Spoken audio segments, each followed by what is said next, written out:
Hello guys, আসসালামু আলাইকুম। Welcome back to my another new video. আমি আজকে আপনাদের সাথে শেয়ার করব ডাল মাখনি রেসিপি। এটা একটা ইন্ডিয়ান খাবার, বাট আমার রান্নাটা বেশ ভালোই হয়। আমি তাই রেসিপিটা আপনাদের সাথে শেয়ার করছি।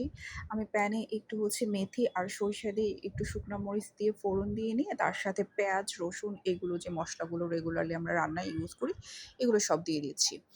যেমন হলুদ, মরিচ গুঁড়া, ধনিয়া গুঁড়া, তারপরে জিরা গুঁড়া, এই সব কিছু দিয়ে লবণ দিয়ে আমি সুন্দর করে মসলাটা কষিয়ে নিচ্ছি। এরপরে এর সাথে অ্যাড করব টমেটো পিউরি। এটা ফ্রেশ টমেটো আমি একটু বয়েল করে পিউরি করে রেখেছি। কারণ এটা আমরা অনেক কাজে ব্যবহার করি।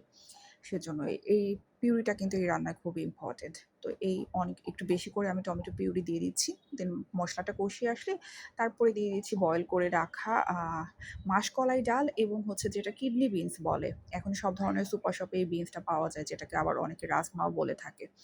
এটা। এটা দিয়ে আমি ভালো করে নেড়ে নিব, সল্ট চেক করে দেন এই তো একটু পরিমাণ মতো পানি দিয়ে দিব যতটুকু ঝোল রাখতে চাচ্ছি।